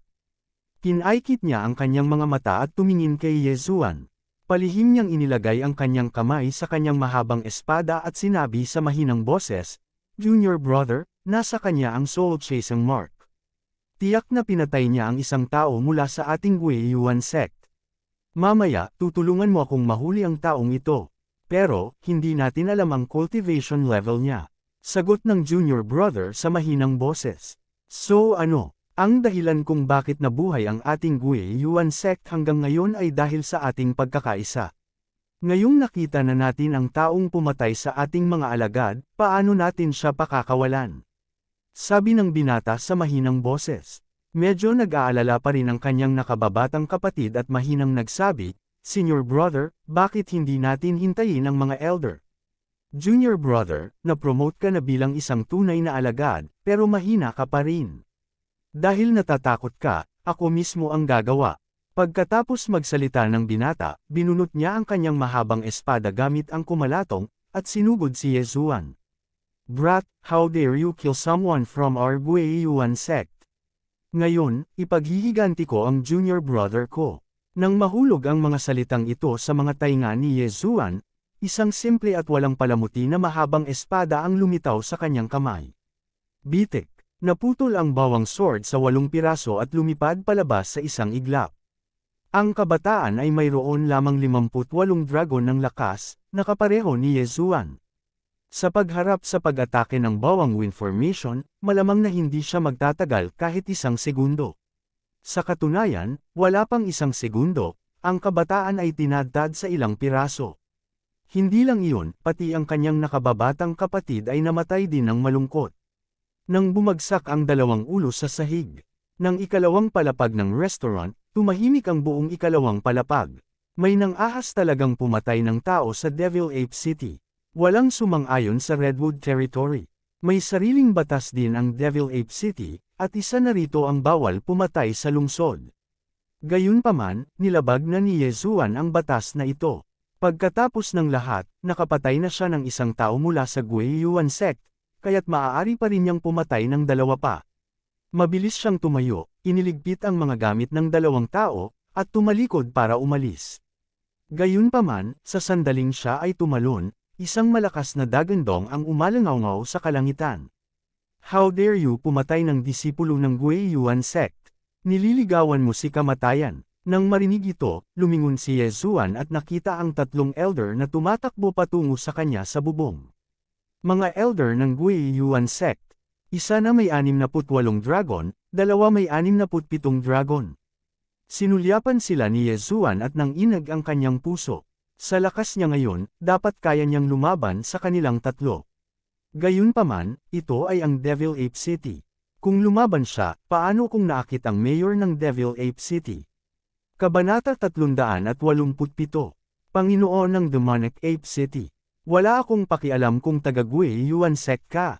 Patayin. Agad na gumawa ng desisyon si Yezuan sa kanyang puso. Tinataya niya na kung papatayin niya ang 3 taong ito, kahit papaano ay makakalusot siya sa 60 dragon power. Biglang lumakas ang kanyang aura ng i-condensed niya ang isang dragon slaying sword at umaban. Brat, umaban ka imbes na umatras. Tingin mo ba basura tayong 3? Galit na galit ang isa sa Guiyuan sect elders habang itinaas niya ang kanyang kamay at humahampas kay Yezuan. Ang sampal na ito ay parang bundok na dumidiin pababa kay Yezuan. Gayunpaman, walang pakialam si Yezuan sa kanyang paglaslas gamit ang kanyang dragon slaying sword. Paghuhukom ng dragon. Bang! Ang 2 enerhiya ay nagbanggaan at isang shockwave ang sweep out sa isang iglap, na nagpalipad sa ilan sa mas malalakas na martial artist. Ang mga maaaring tumira rito ay pawang mahihina. Ang pinakamahina sa kanila ay mayroong 40 dragon power at hindi papatayin ng shockwave. Gayunpaman, iba ang mga gusaling ito. Sa isang iglap, gumuho ang mga nakapalibot na gusali kasabay ng malakas na putok. Napuno ng usok at alikabok ang hangin nang sumiklab ang isang malaking labanan. Brat, I don't care kung saang sekta ka galing. Since you dared to kill my people, I want you to pay with your life. Matapos masaksihan ang kapangyarihan ni Yezuan, umungal sa galit ang nangungunang elder.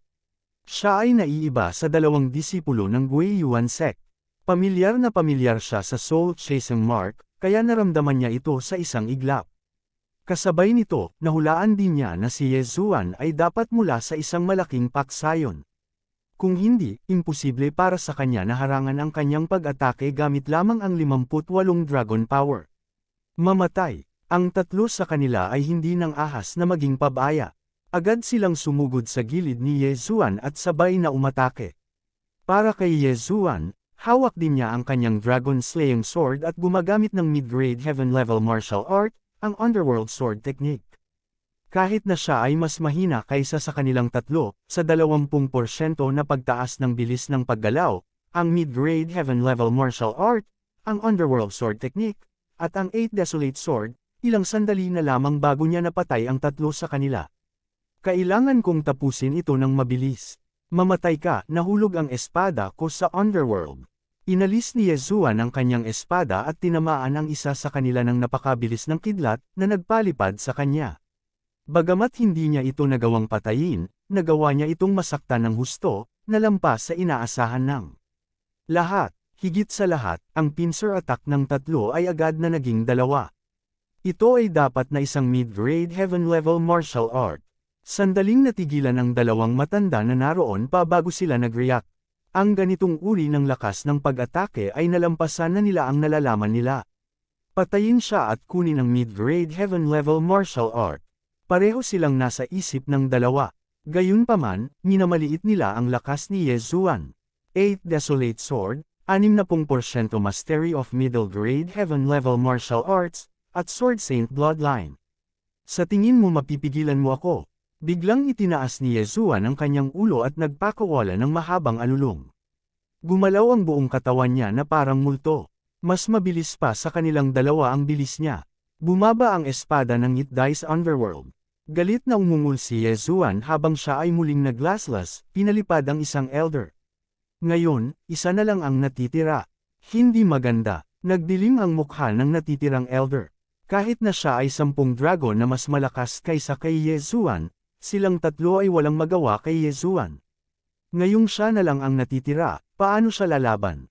Umalis. Kumikislap ang mga mata ng matanda habang siya ay sumasabog na umatras. Gayunpaman, ang bilis ni Ye Zuan ay mas mabilis pa kaysa sa kanya.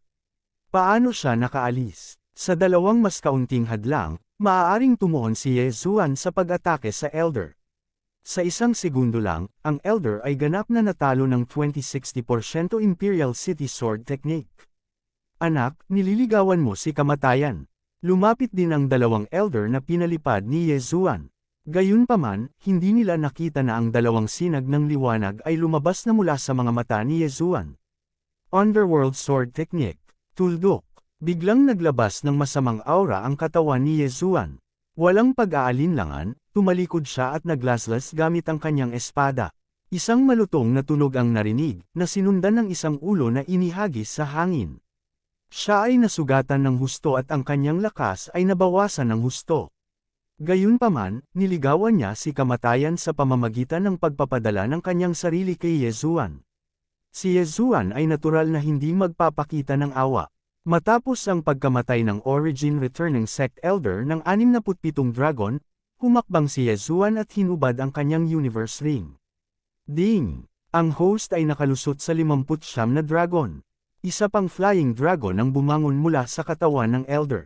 Nakalusot siya sa labanan. Nagulat ang natitirang dalawang Elder. Sa wakas ay naunawaan na nila kung sino ang kanilang nasaktan. Agad silang tumalikod at tumakas.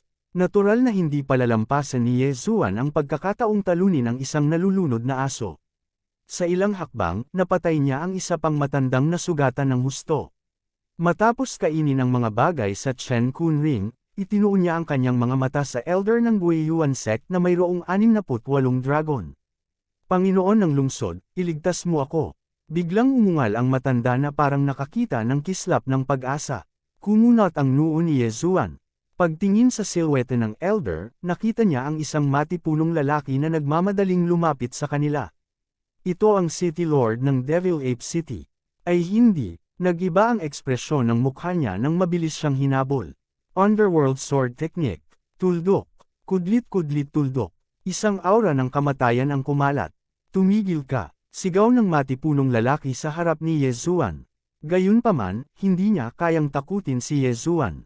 Ikan-away ni Ye Zuan ang kanyang braso at lumipad ang ulo ng ikatlong elder. Tumalsik ang dugo kung saan-saan na parang fountain. Patay, naputol ang ulo, bumagal ang takbo ng elder. Sinamantala ang pagkakataong ito, mabilis na kinuha ni Ye Zuan ang Elder's Universe Ring. Ding! Nakalusot ang host sa 60. Dragons of Power. Nang tumunog ang notification na ito, ang fighting spirit ni Ye Zuan ay nag-alab sa sukdulan.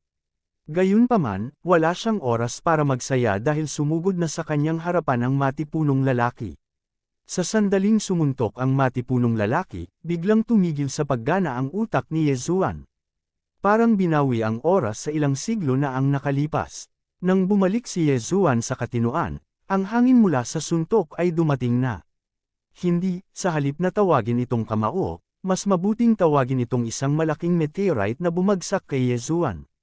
So strong. Pag nataman ako, baka mapatay ako agad. Naduraj ang puso ni Ye Zuan. Sa sandaling ito, wala siyang paraan para umatras. Haharapin lang niya ito ng ulo. Bitik. Sa isang malutong na tunog, ang bawang sword ay nabasag at nag-reform sa bawang shield sa kanyang harapan. Nagkataon na dumating din ang suntok ng matipunong lalaki. Isang napakalakas na puwersa ang bumangga sa 8 Desolation Shield. Si Yezuan ay walang oras para umiwas at nataman. Boom! Ang malaking impact ay dumapo sa dibdib ni Yezuan. Naramdaman lang ni Yezuan ang pag-ikot ng chi at dugo sa kanyang katawan. Hindi niya napigilan ang pagluwa ng isang subo ng dugo. Kasabay nito, naramdaman din niyang nabali ang ilan sa kanyang mga buto. Bang! Ang suntok ng matipunong lalaki ay nagpalipad kay Yezuan. Gayunpaman, hindi siya sumunod sa isa pang pag-atake. Path. Kabanata 388. Ang mabangis na labanan. Pinatay mo silang tatlo. Hindi makapaniwalang tumingin kay Yezuan ang matipunong lalaki. May 7 dragon na lumilipad sa paligid niya, lahat sila ay malaki. 70 dragon lakas. Siya ang alkalde ng Devil Ape City. What the F*** sick, 2 dragon na lang. Hindi ba't masyadong malakas iyon? Nakaramdam si Yezuan ng lamig sa kanyang puso. Kung sinamantala ng alkalde ng Devil Ape City ang sitwasyon at inatake siya, siya ay nasa panganib. Gayunpaman, tinamaan lang siya ng suntok na iyon dahil sa palihim na pag-atake ng mayor ng Devil Ape City. Kung hindi, hindi siya nataman. Gusto nila akong patayin. Sa tingin mo ba papatayin ako nila? Sinabi ni Yezuan ang bawat salita. Nagtagal siya upang ang sagradong puno ng buhay ay gumaling sa kanyang mga sugat. Sa isang kisap mata, ang mga sirang tadyang ay nasira at napalitan ng mga bago. Ito ang makapangyarihang kakayahan sa pagbawi ng sagradong puno ng buhay. Hanggat hindi siya napatay kaagad, makakapagpagaling siya ng walang katapusan. Natigilan ang alkalde ng Devil Ape City. Kinaikit niya ang kanyang mga mata at sinabing, mayroon kang soul-chasing mark ng Guiyuan sect. Napatay mo ba ang mga tao ng Guiyuan sect? Natigilan din si Yezuan. Sa sumunod na sandali, bigla niyang naalala ang pag-uusap ng 2 direktang disipulo ng Guiyuan sect sa restaurant. Ang alkalde ng Devil Ape City ay isa ring elder ng Guiyuan sect. Natural, nag-practice din siya ng mga diskarte ng Guiyuan sect. Gusto niya akong patayin at nakawin ang kayamanan ko. Hindi ko ba kayang pigilan? Kinaikit ni Yezuan ang kanyang mga mata at sinabi. Bumantong hininga ang alkalde ng Devil Ape City, walang ebidensya ang sinabi mo. Gayunpaman, katotohanan na pinatay mo ang 3 matatanda ng Guiyuan sect. Sumuko ka at ililigtas ko ang iyong buhay. Panipi, nagawa ni Yezuan na patayin ang 3 elder ng Guiyuan sect. Ito ay sapat na upang patunayan ang kanyang kakayahan. Ang isang taong may ganoong kakayahan ay tiyak na magkakaroon ng kakaibang pagkakakilanlan. Sa Redwood Territory, mayroong maraming lungsod na mas malakas kaysa sa Devil Ape City. May mga pamilya pa nga na mas makapangyarihan kaysa sa Devil Ape City. Sinusubukan niya si Yezuan. Gayunpaman, hindi niya alam na si Yezuan ay nagmula sa isang maliit na kontinente. Hindi, sa halip na isang kontinente, mas mabuting tawagin siyang isang maliit na isla. Sa makatuwid, natural na hindi ibunyag ni Yezuan ang kanyang pangalan. Imposibleng sumuko ako. Kung gusto mo akong hulihin, tingnan natin kung may kakayahan ka. Malamig na tumawa si Yezuan.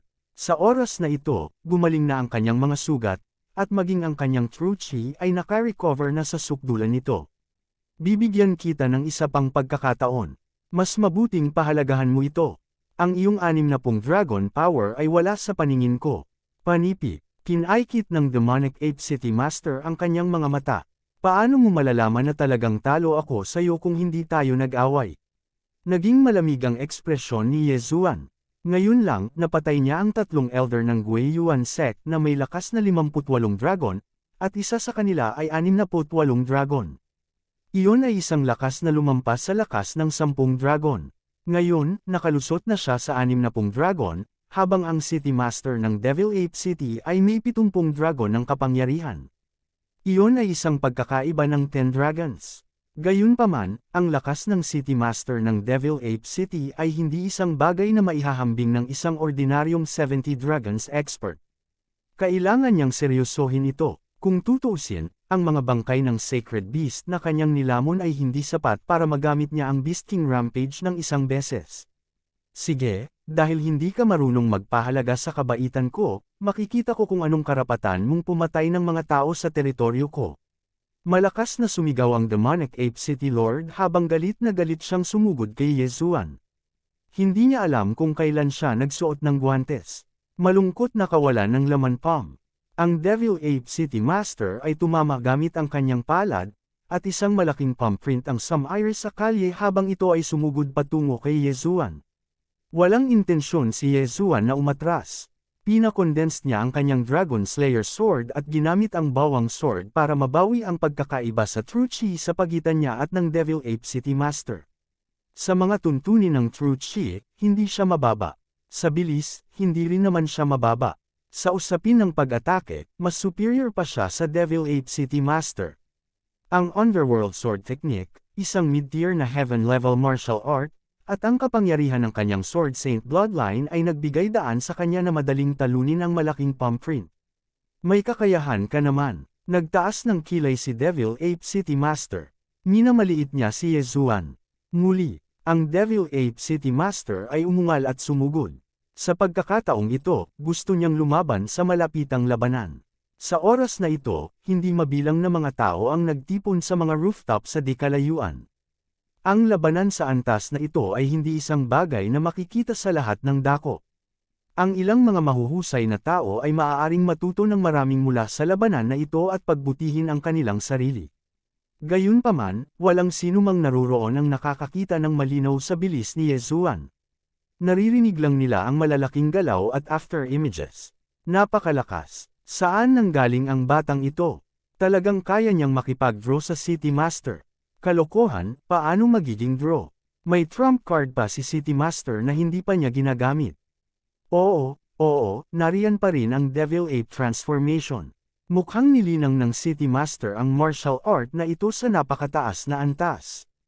Kapag ginamit niya ito, maaari niyang dagdagan ang lakas ng 5 dragon. Ang pagtaas ng lakas ng 7 dragon ng 5 dragon, 75 dragon iyon. Nakakatakot iyon. Nagsimulang mag-chat ang isang grupo ng mga tao. Sa larangan ng digmaan, matindi ang labanan. Tendon Splitting Hand, Underworld Sword Style, parehong ginamit ni Yezuan at Devil Ape City Master ang kanilang pinakamahusay na martial arts. Ang Tendon Splitting Hand ng huli ay nalinang hanggang sa tuktok at napakalakas. Sa tuwing tatamaan si Yezuan, ang mga meridian sa kanyang kamay ay agad na mapupunit. Buti na lang at may bloodline siya ng Sacred Tree of Life. Wala pang isang segundo pagkatapos pumutok ang kanyang mga meridian, automatiko silang muling magkakakonekta. Sa makatuwid, walang epekto sa kanya ang pagkilos ni Devil Ape City Master. Ano bang problema ng batang ito? Normally, mapilayan ang buong braso ng isang tao pagkatapos matamaan ng palad ko. Pero 3 beses ko na siyang natamaan, pero nakakalaban pa rin siya na parang walang nangyari. Nag-isip si Devil Ape City Master habang umaatake siya. Hindi niya maintindihan kung ano ang nangyayari kay Yezuan. Si Yezuan, sa kabilang banda, ay lihim na tumatawa. Sinadya niyang iniabot ang kanyang kaliwang kamay para matamaan siya ng kanyang kalaban. Ang kanyang layunin ay upang maubos ang tunay na lakas ng kanyang kalaban. Sa oras na ito, siya at ang Devil Ape City Master ay tila pantay na tugma, ngunit sa katunayan, siya ang may kapangyarihan. Gayunpaman, ang kaharian ng Devil Ape City Master ay mas mataas kaysa sa kanya, at ang kanyang tunay na enerhiya ay mas sagana. Wala siyang pakialam sa 3 hampas lang ng palad. Ang labanan sa pagitan ng dalawa ay napakatindi. Nag-away sila mula sa labas ng restaurant hanggang sa mahabang kalye. Ang buong kalye ay sinira nila. Buti na lang at naghiwa-hiwalay na ang mga tao. Kung hindi, sila ay nahuli sa crossfire. Ang labanan sa antas na ito ay madaling makakaapekto sa karamihan. Kung hindi sila mag-iingat, magkakaroon ng mabibigat na casualty. Anak, inaamin kong napakalakas mo, pero nagsasayang ka lang ng oras. Bibigyan pa kita ng isang pagkakataon. Basta sumuko ka, sisiguraduhin ko ang kaligtasan mo. Sigaw ni Devil Ape City Master.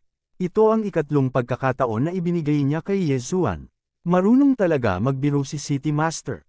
Malamig na sumangot si Yezuan at nagpatuloy sa pag-atake. Kung may ganitong kakayahan lang si Devil Ape City Master, maaga o huli ay pagod na siya. Bukod dito, nagkaroon siya ng lakas para umatras. Kung gusto niyang umalis, walang magagawa ang Devil Ape City Master sa kanya. Matinding labanan ang dalawa sa mahabang kalye mula Silangan hanggang Kanluran, na sinira ang halos kalahati ng lungsod. Kasabay nito, ang tunay na enerhiya ng Devil Ape City Master ay nabawasan sa wala pang kalahati. Kabanata 389, Pumatay gaya ng nakagawian. Ang batang ito ay mayroon lamang 60 dragon powers, ngunit mayroon siyang kakayahan na lumaban sa akin. Ang sandata sa kanyang kamay ay dapat na isang mid-grade heaven class na sandata, at ang martial arts na ginagamit niya ay dapat ding isang mid-grade na heaven class na martial arts. Saan siya nanggaling? Sumimangot ang Demonic Ape City Lord. Masyadong misteryoso ang pagkakakilanlan ni Yezuan, kaya hindi niya ito pinatay. Kung sino pa man iyon, ginamit na sana niya ang kanyang trompeta at pinatay sila.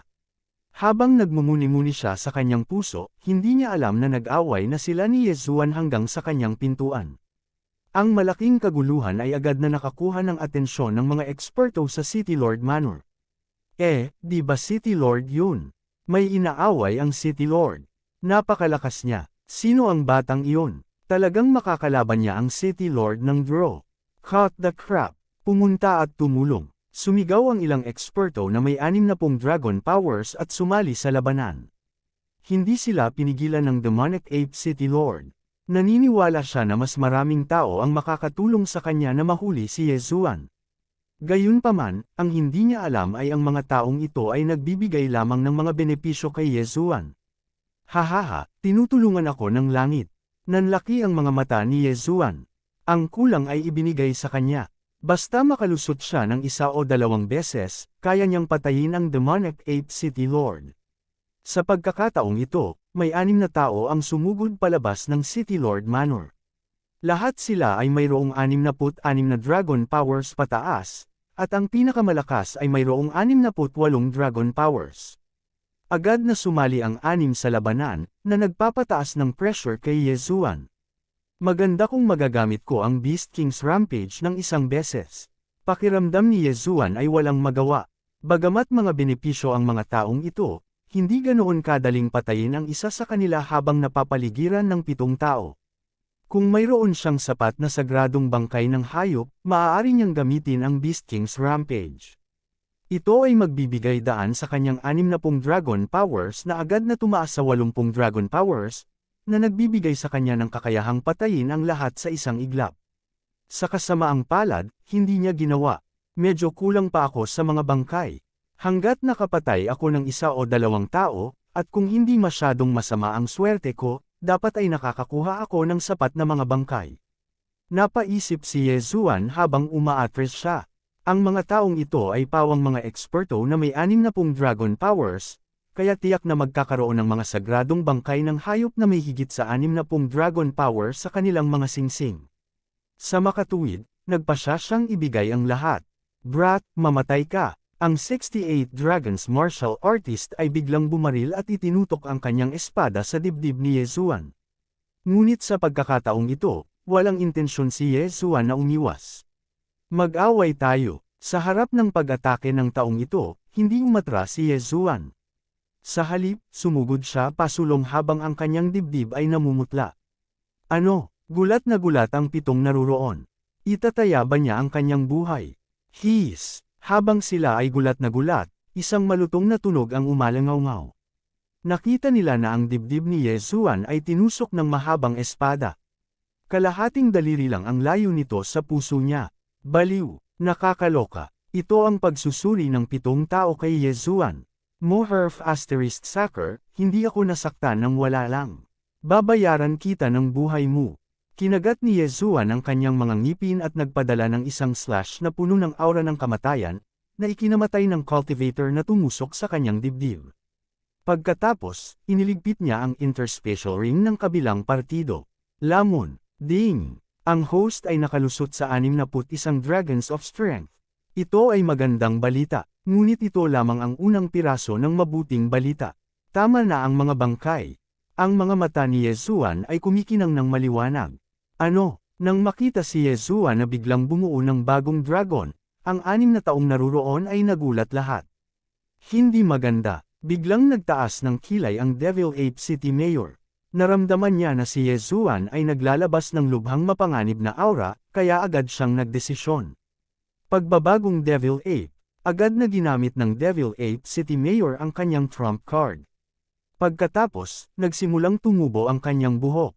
Sa isang kisap mata, nag-transform siya sa isang demonyong unggoy na mahigit 2 metro ang taas.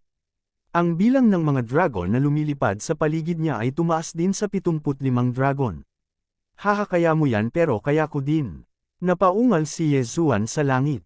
Hindi niya pinansin ang Longsword na tumusok sa kanyang dibdib at agad na gumamit ng Beast King Rampage. Ang isang walang anyo na presyon ay agad na kumalat. 8 malalaking dragon ang nagpaikot-ikot sa kanyang katawan.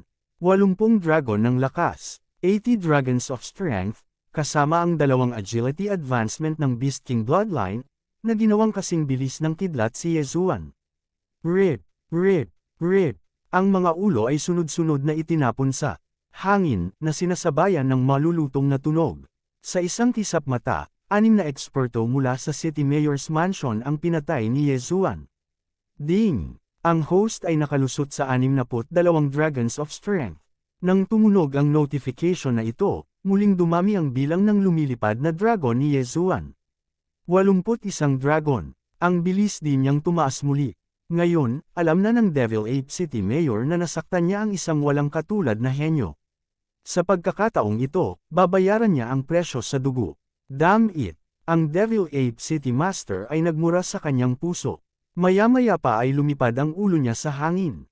Patay na ang Devil Ape City Mayor.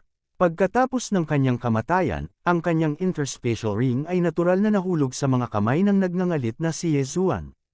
Ding! Ang host ay nakalusot sa 64 na dragons of strength. Bilang mayor ng lungsod, likas na mayaman ang Devil Ape City Mayor. Gayunpaman, hindi siya sapat na hanggal upang ilagay ang lahat sa kanyang interspatial ring. Sa makatuwid, pinahintulutan lamang niya si Yezuan na makalusot sa 2 dragons of strength. Gayunpaman, nagsimula na ang Beast King Rampage ni Yezuan. Ayaw niyang sayangin ang pagkakataong ito. Kaya naman, pinili niyang sumugod sa mansion ng City Mayor. Naku, patay na si City Mayor. Sumusugod na ang Killing God. Magulo ang mansion ng City Mayor. Gayunpaman, ang mga taong ito ay nabuhayan ng loob na hindi nilayo ni Yezuan na magsimula ng massacre. Ang kanyang layunin ay ang interspatial ring lamang. Ding! Ang host ay umabot na sa 65 dragons of strength.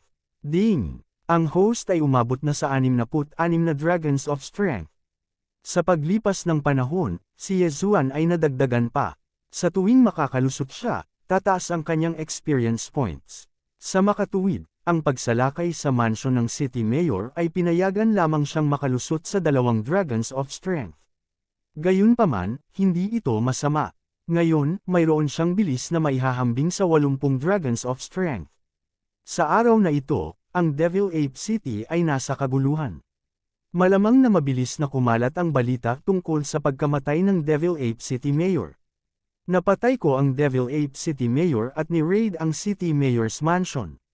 Kaya dapat ako ang pinupuntirya ng Panginoon. Pagdating ng panahon, ang larawan ko ay ilalagay bilang wanted criminal. Imbes na iyon, baka magkagulo pa ako. Umalis si Yezuan sa Devil Ape City at sumakay kay Wei Zhenchen. Sa pagkakataong ito, ang kanyang destinasyon ay ang Guiyuan Sect. Gusto niyang gamitin ang Soul Chasing Mark para magdulot ng panibagong kaguluhan bago kumalat ang balita.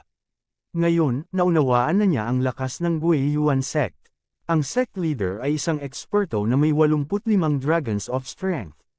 Ang sekta ay may 10,000 alagad, 3,000 tagapagtanggol, at 100 matatanda.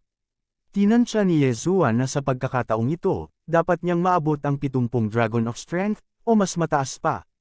Kabanata 370, Atake ang Guiyuan Sect. Ang Guiyuan Sect ay matatagpuan sa hilaga ng Devil Ape City. Kahit na ang isang eksperto na may 50 dragon power ay kailangang gumugol ng 3 araw upang makarating doon. Gayunpaman, sumakay si Yezuan sa Wei Zhenchen at gumugol lamang ng 2 oras para makarating. Sa sandaling ito, nasa 10,000 metro na siya sa itaas ng Guiyuan sect. Inutusan niyang bumaba ang kanyang might shakes the heavens. Nang 1,000 metro na ang layo, tumalon siya pababa at lumapag sa harap ng Guiyuan sect na may kalakasan. Nabasag pa niya ang malaking stone tablet sa harap ng Guiyuan sect. Ano? Ang malaking kilusang ito ay agad na nakakuha ng atensyon ng mga nagbabantay na alagad. May nang-ahas talagang sirain ang stone tablet ng Guiyuan sect. Talagang hinahanap niya si kamatayan. How dare you behave so atrociously in my Guiyuan sect? Mag-ingat kayong lahat. May marka siya ng soul chasing. Mabilis, ipaalam sa mga tagapagtanggol at mga nakatatanda. Agad siyang pinaligiran ng mga alagad, ngunit walang nang-ahas na humakbang pasulong. Ang lalaking nakamaskara, si Yezuan, ay bumaba mula sa langit at winasak ang stone tablet ng Guiyuan sect. Ang mga normal na tao ay hindi maglalakas loob na gawin ang ganoong bagay. Tulad ng para sa mga disipulong ito, mayroon lamang silang 50 dragon power sa pinakamaraming. Kung umakyat sila, ipapadala nila ang kanilang sarili sa kanilang kamatayan. Hindi tanga si Yezuan ay maghihintay dito para dumating ang mga matatanda. Tumingin siya sa paligid at kumislap ang kanyang figure. Kasunod nito, sunod-sunod na sigaw ng paghihirap ang umalangaw-ngaw. Ang kamay ko. Aking interspatial ring. Lahat, umalis na kayo dali. Gusto ng taong ito na looban ang ating Guiyuan sect. Sa harap ng tarangkahan ng bundok ng Guiyuan sect, may mga sigaw ng dalamhati. Hindi naabutan ng mga disipulong ito ang bilis ni Yezuan at tanging umiyak at sumigaw lamang sila. Pagkatapos kolektahin ang interspatial rings, agad na sumugod si Yezuan sa Guiyuan sect. Gusto niyang dagdagan ang kanyang lakas bago dumating ang mga nakatataas sa Guiyuan sect. Sa Guiyuan sect, ang mga may higit sa 55 na dragon ay maaaring maging tagapagtanggol, at 60 na dragon ay mga matatanda. Siyempre, ang mga elder ay nahahati din sa mga ranggo. Ang pinakamalakas na elder ay may lakas na 80 dragon, at ang sect leader ay isang eksperto na may lakas na 85 dragon. Sa Vigor Realm, ang bawat pagsulong ay napakahirap. Kung ang isang tao ay walang tulong ng makalangit at makalupang kayamanan, kailangan nilang magsumikap. Sa makatuwid, karamihan sa mga tao ay mananatili sa kanilang sariling mga tirahan upang magtanim. Matapos masira ni Yezuan ang gate ng bundok, diretso siyang pumasok sa tirahan ng mga disipulo at nagsimulang magnakaw mula sa pinto hanggang sa pinto. Ang mga disipulong ito ay hindi sapat na malakas para pigilan si Yezuan. Sa kanila, may ilang mga babaeng disipulo na nasa kalagitnaan ng paliligo at kinuha ang kanilang interspatial rings. Nagkagulo ang Guiyuan sect. Walang nakakaunawa sa eksaktong lokasyon ni Yezuan. Matapos walisin ang mga tirahan ng mga disipulo ng Guiyuan sect, itinuon ni Yezuan ang kanyang atensyon sa mga gusali. Ang tindahan ng armas, ang martial arts pavilion, ang spirit herb hall, at maging ang cafeteria ay binisita niya lahat. Tapos ko nang linisin ang outer sect. Pero na sa inner sect. Napaisip si Yezuan sa kanyang sarili habang nagmamadaling patungo sa inner sect ng origin returning sect. Sa pagkakataong ito, medyo nakakuha siya ng kaunti, na nagpapahintulot sa kanya na makalusot mula sa 66 na dragon hanggang 67 dragon. Talagang sulit ang paglalakbay na ito. Ang inner sect ng Guiyuan sect ang pinakamahalaga. Ang mga disipulo ng inner sect ay mas malakas kaysa sa mga disciples ng outer sect. Higit pa rito, ang mga elder at protectors lahat ay nanirahan dito. Kahit na hindi marami sa kanila, ang halaga ng inner sect ay mas mataas kaysa sa outer sect. Sinamantala ni Yezuan ang katotohanan na ang Guiyuan sect ay hindi pa nagre-react sa pandarambong ng walang pagpipigil. Sa sandaling ito, sa Guiyuan Treasure Hall ng Guiyuan sect, 3 tao ang nakaupo doon at nag-uusap. Anak, hindi madali para sa iyo na bumalik. Bakit hindi ka magstay ng ilang araw pa bago umalis? Ang Guiyuan sect leader ay tumingin sa kanyang anak na hindi niya nakita sa loob ng maraming taon at sinabing mabagal. Ngumiti ang binata sa kanyang harapan at umiling, pare. Bumalik ako this time kasi on the way na. Ang isang alagad ng sekta na naglalakbay sa labas ay nakakita ng isang relic kung nagkataon, kaya ako ay pumunta upang mag-imbestiga. Panipi, anong relic yan? Tanong ng Gui Yuan sect leader. Ito, natigilan ang binata at napalingon sa matandang katabi niya. It's fine. The exploration this time will be led by you juniors. I'm only following orders to ensure your safety. You can decide for yourself. Kinaikit ng matanda ang kanyang mga mata at sinabing. Tumango ang binata at sinabing, pare, ang relic daw na ito ay ginawa ng ika-6 na Lord of the Redwood Territory na si Chilian. Oh, ang ika-6 na Panginoon. Natigilan ang Gui Yuan sect leader. Ang Gui Yuan sect ay nasa ilalim ng jurisdiction ng Redwood Territory, at ang kasalukuyang Redwood Territory Lord ay ang ika-8 Panginoon.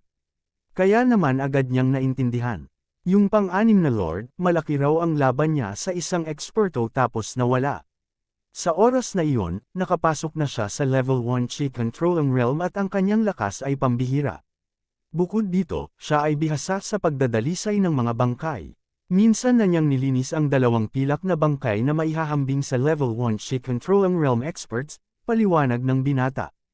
Oo, narinig ko rin na ang 2 pilak na bangkay na ito ay 2 general sa ilalim ng kanyang pamumuno noong sila ay nabubuhay pa. Gayunpaman, sila ay pinatay dahil sa pagtataksil at ginawang pilak na bangkay niya. Tumango ang Gui Yuan sect leader at nagsabi, gayunpaman, bagamat patay na ang ika-6 na Panginoon, dapat may panganib sa relic. Natatakot ako, pare, wala kang dapat ikabahala. Hindi na tayo pumapasok sa relic sa pagkakataong ito. Nililinas lang natin ang paligid ng relic. Ang mga sagradong hayop na iyon ay may pinakamaraming 80 lakas ng dragon. Hindi sila kalaban para sa akin. Nang sabihin ito ng binata, nakaugalian na niyang magbubunyag ng mapagmataas na ekspresyon. Siya ay 23 taong gulang sa taong ito at nakalusot na sa 80 dragon strength. Siya ay disipulo ng isang elder sa Heavenly Hatred Sword Sect. Ang Heavenly Hatred Sword Sect ay medyo sikat sa Redwood Territory. Sinasabing nalampasan na ng sect leader ang 100 dragon strength at siya ang numero 1 eksperto sa ilalim ng Spirit Realm. I see, then I can rest assured. Tumango ang Gui Yuan sect leader. Sige po, Father, I should leave now. Hinihintay na po ako ng mga senior at junior kong kapatid. Nang matapos magsalita ang binata ay tumayo na ito. Gayunpaman, sa sandaling ito, dagandong, biglang sunod-sunod na ingay ang nagmumula sa labas ng main hall kaya napakunot ang noo nilang tatlo. Anong nangyayari? Hindi mo ba alam na bawal ang sparring sa loob ng 3 milya mula sa Gui Yuan Treasure Palace? Sumimangot ang Gui Yuan sect leader. Nang matapos siyang magsalita, isang elder ang sumugod at nagsabi, Sect leader, ito ay masama. May malaking nangyari. Anong nangyari? Sumimangot ang Gui Yuan sect leader at nagtanong. Pakiramdam niya ay may malaking nangyari. Sovereign, isang magnanakaw ang sumalakay sa ating Gui Yuan sect at ninakawan ang mga disipulo, tagapag-alaga, at elder ng ating Gui Yuan sect. Ang ulat ng elder, magnanakaw, ninakawan, natigilan ang Gui Yuan sect leader at nagtanong, ano ang realm ng taong ito? Panipi, huminto sandali ang elder at sinabing, noong nakita ko siya ngayon, siya ay nasa 69 na lakas ng dragon. Ngayon, hindi ako sigurado. Anong ibig mong sabihin? Hindi naintindihan ng Gui Yuan sect leader. Ito ay ganito. Ayon sa mga ulat ng mga disipulo, nang ang taong ito ay nagpakita sa harap ng ating Gui Yuan sect, mayroon lamang siyang 66 na lakas ng dragon. Pagkatapos, patuloy siyang nakapasok, 67 lakas ng dragon, 68 lakas ng dragon, 69 na lakas ng dragon. Sabi ng elder habang nilulunok ang kanyang laway.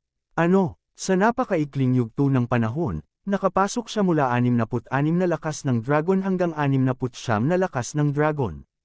At sumisira pa siya. Nagulat ang Gui Yuan sect leader. Hindi lang iyon, pareho ang binata at ang matanda.